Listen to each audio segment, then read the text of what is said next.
नमस्कार दोस्तों, उम्मीद करते हैं आप सब अच्छे होंगे, स्वस्थ होंगे, अपने पढ़ाई में मस्त होंगे।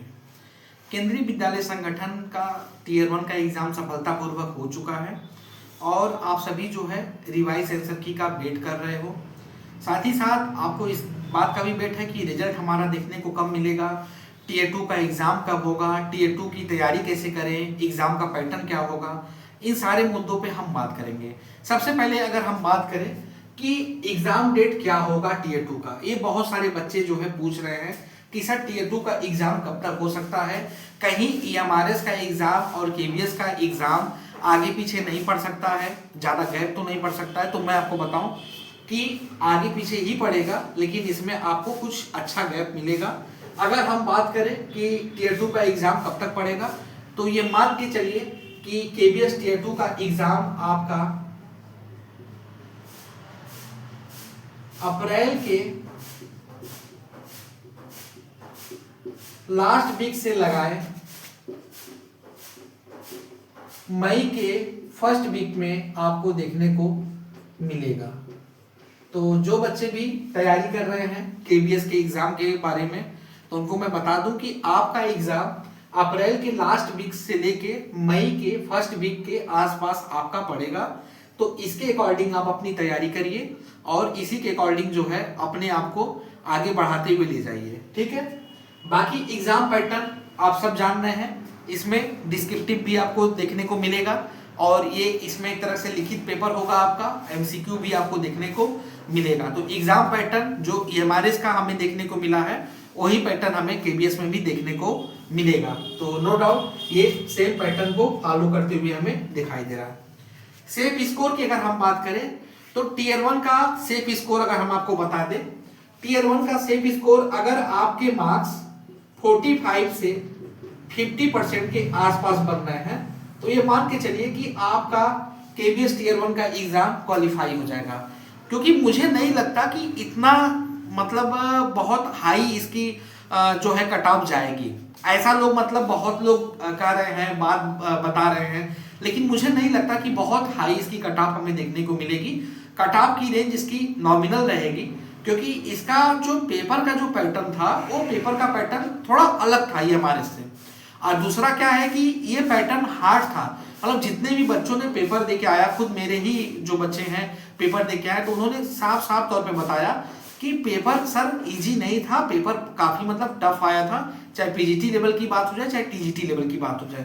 और एक होता है ना कि तैयारी करने के लिए प्रॉपर समय भी बच्चों को नहीं मिला था, कि 3 महीने 4 महीने का समय नहीं मिला था उन्हें, और एक के बाद एक एग्जाम पढ़े थे, तो पेपर का लेवल भी हार्ड था। तो उस हिसाब से जो कट ऑफ है वो नीचे ही जाएगी। तो मेरे हिसाब से कि जिनका 45 से 50% के आसपास नंबर बना है, उनका यहाँ पे हो जाना चाहिए, निकल जाना चाहिए। और कुछ विषय जैसे एक्सेप्शनल केस है कि उनमें थोड़ा कट ऑफ हमें ऊपर देखने को मिल सकता है, कि जिसमें हर साल कट ऑफ ऊपर ही जाती है, तो हमें देखने को मिल सकता है। बाकी जो विषय आपके हैं उन सारे विषयों में अगर हम बात करें तो यही कट ऑफ नपातुला ही रहने वाला है, और इसी के अकॉर्डिंग जो है आप अपने आप को एडजस्ट करके आगे बढ़िए। टीयर 2 की अगर हम सेफ स्कोर की अगर हम बात करें तो देखिए टीयर 2 ही आपके सिलेक्शन का पेपर है, और इस पेपर में जो जितना बढ़िया करेगा उतना उसके लिए प्लस पॉइंट होगा। और नो डाउट आपको मालूम भी है कि टीयर 2 के बाद आपका इंटरव्यू भी होना है। तो एक मान के चलिए कि टीयर 2 में तो प्रदर्शन आपको अच्छा करना ही करना है, इंटरव्यू में भी करना है। और आपको मालूम ही है केबीएस में हर साल भ्रष्टाचार होती है, और वो भ्रष्टाचार क्या होती है कि इंटरव्यू में जितने भी हमारे नॉर्थ इंडिया के कैंडिडेट्स हैं उनको वहां पे गलत नजर से देखा जाता है, उन्हें बाहर का रास्ता दिखाया जाता है। यहाँ पे एक साइकोलॉजी डेवलप हो जाती है टीचर के माइंड में कि बच्चा नकल सेंटर से आया होगा, नकल करके आया होगा, इनको हिंदी अच्छी आती होगी, इंग्लिश नहीं अच्छी आती होगी, ये क्या करेंगे केवी के टीचर बनके। तो एक तो साइकोलॉजी ये होती है, दूसरा ये होता है कि इसमें एक कह सकते हैं कि कोलिजम व्यवस्था चलती है। कोलिजम व्यवस्था का मतलब कि जैसे सुप्रीम कोर्ट में जो जज हैं या वकील हैं वही बराबर बनते हैं, तो एकदम सेम सिस्टम हमें केवीएस में भी देखने को मिलता है। इसमें क्या होता है कि इन लोग का एक माइंड सेटअप होता है कि केवी का अगर बच्चा है तो उसको वहां पे वो प्लस में रखते हैं, और कोई अदर या बोर्ड का बच्चा है तो उसको निगेटिव में रखते हैं। तो ये चीज भी हमें देखने को मिलती है। और इसमें भी एक बड़ा चैनल होता है जिसके जरिए क्या होता है, घूस का आदान प्रदान होता है। और जिसका जैसे सेटिंग होता है उस सेटिंग से वो इस नौकरी को पा जाता है। इसलिए हमें हमेशा देखने को मिलता है कि हमारे यहाँ का बच्चा गया तो 5 मिनट इंटरव्यू दिया तो उसको 30 नंबर मिला, अगला बच्चा गया उसको 15 मिनट इंटरव्यू लिया तो उसको 55 नंबर मिला। तो ये डिफरेंस हर साल मैं देखते आ रहा हूँ और अभी भी मैं देख रहा हूँ, और मैं इस पे मैं क्या ही बताऊं। तो ये हो गई बात। खैर इस चीज को आप छोड़ दीजिए, ये तो 10% केस के लिए है, बाकी 90% तो भाई साफ सुथरी ही वैकेंसी होती है। तो इतना मैं कहूंगा कि इसी डेट को आधार मान के आप अपनी तैयारी करते जाइए, आगे बढ़िए। और एक सूचना और कि हमारे यहाँ केवीएस टियर 2 का बैच चलाया जा रहा है।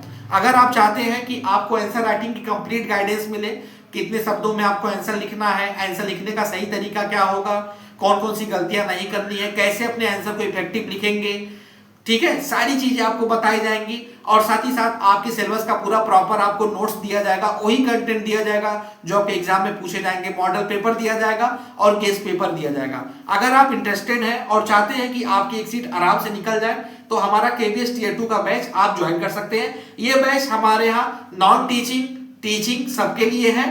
टीजीटी का अलग यहाँ बैच चल रहा है, पीजीटी का अलग बैच चल रहा है। तो आपका जो भी सब्जेक्ट है उस सब्जेक्ट के अकॉर्डिंग यहाँ पे बैच आपको मिल जाएगा। इस बैच की प्राइस की अगर हम बात करें तो 299 रुपए रखी गई है, बिल्कुल नॉमिनल प्राइस है। तो आप इस बैच से जुड़ के आप अपने एग्जाम को और अच्छे से बूस्ट करके अपनी एक सीट को पक्की कर सकते हैं। तो आज के लिए इतना ही, बाकी अगर आप कुछ पूछना चाहते हैं तो आप सब पूछ सकते हैं। बहुत बहुत धन्यवाद।